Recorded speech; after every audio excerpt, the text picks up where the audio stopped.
Moving frames प्रस्तुत audio stories कथा 3 खिडकी. लेखन आकाश खांडके. वाचक स्वर स्वरदा फडणीस.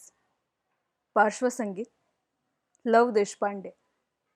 मुखपृष्ठ श्रुती गुरव. कथा 3 खिडकी. पाऊस कोणाला नाही आवडत. गार वारा, विजांचं कडाडणं, पाण्याचा जमिनीवर कोसळताना शब्द बरा नाही वाटत. थेंबांचा जमिनीला भेटताना अगदी आपल्या जवळच्या प्रेमळ व्यक्तीला भेटल्यासारखं. आणि अशा असंख्य गोष्टी आहेत या पावसाबद्दल. पण एक सांगू, मला पाऊस नाही आवडत. मला असं वाटतं की कुणालाच पाऊस नाही आवडत.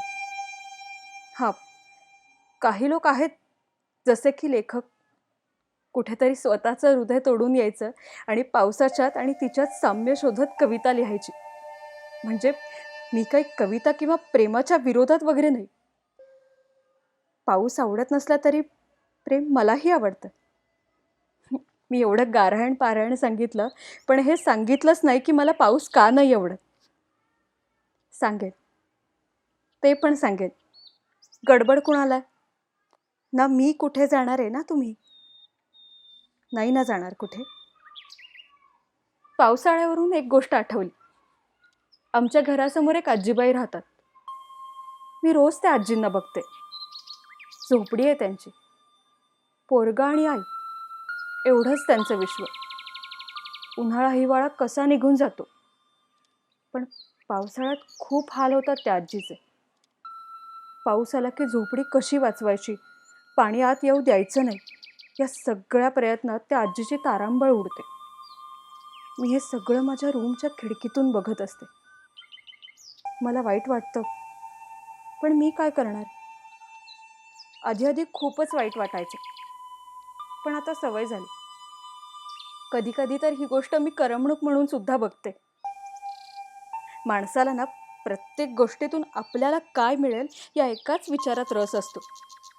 माझं पण तसंच झालंय. दुःख, दया, भावनांपलीकडे जाऊन मी आता त्यात करमणूक शोधते.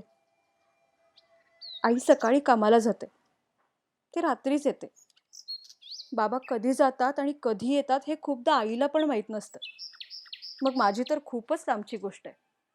हा, एक कामवाली मावशी असते घरात, पण तिच्याकडे बघूनच नको वाटतं. ती येतानाच खिडकीतून दिसते, वैतागलेली, कंटाळलेली, ते पण सकाळी सकाळी.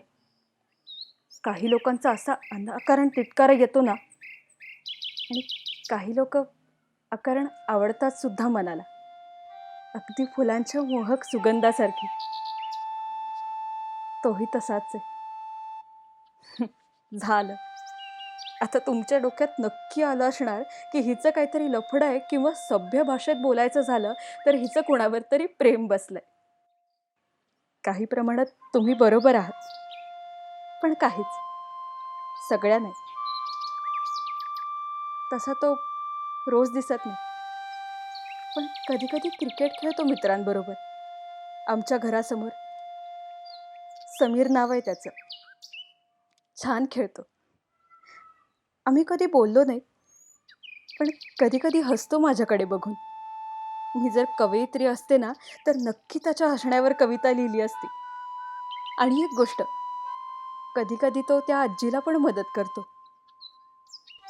आजकाल नाही दिसत तो. कारण काय सांगू, पाऊस. पण हे कारण नाही माझ्या पावसाबद्दलच्या रागाबद्दल, कारण ते कारण पुढे सांगेनच मी. मी असं खूपदा वाटतं की त्याच्याबरोबर बोलावं, पण नाही जमत. त्याला आपल्याबद्दल काय वाटत असेल हा एकच प्रश्न मनाला थांबवतो.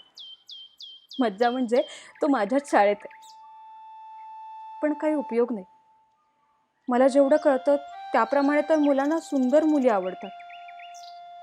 मी नाही तेवढी सुंदर. तसं मला अभ्यासात पण जास्ती रस नाही, पण करावं लागतो. न करून सांगणार कुणाला. मला परीक्षेची स्वप्न पडतात सारखी. मी पेपरला बसली आणि मला काहीच येत नाही. फक्त आणि फक्त हे खरं होऊ नये म्हणून मी अभ्यास करते. लहानपण किती छान होतं ना. का ते छान होतं म्हणूनच लहानपण होतं?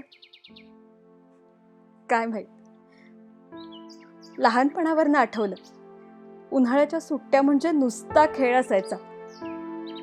पण सगळं बदललं. खेळ आणि मानस पण. आता इथं बसून राहणं खिडकीसमोर, हा एकच खेळ. खूप इमोशनल झालं का? नका विचार करू. अरे, आता परत पाऊस चालू झालाय. शेजारची मुलं भिजायला आली आहेत. मी पण भिजायचे कधी कधी निधी बरोबर. माझी मैत्रीण लहानपणची परवा खूप वर्षांनी दिसली. आमच्या पुढच्या घरी आली होती. तिनं नाही बघितलं मला, पण याच खिडकीतून मला दिसली. पण बरं झालं, नाहीतर ती मला भेटायला आली असती. पण आता मी जाणार तिला भेटायला.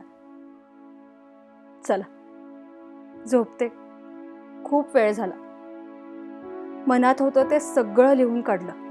आता कोण वाचेल, कधी वाचेल, काय माहित. अरे हो, सगळं सांगितलं आणि नाव राहिलंच. राहू दे, नावात काय ठेवलंय? अजून एक गोष्ट, उद्या माझ्या पायाचं ऑपरेशन आहे. कदाचित काही दिवसात चालू लागेल. खिडकी बाहेरचं विश्व बघेन. आणि हो, मला पाऊस आवडत नाही, कारण कारण मी स्वतः पावसात भिजू नाही शकत. काही दिवसांनी नक्की आवडेल.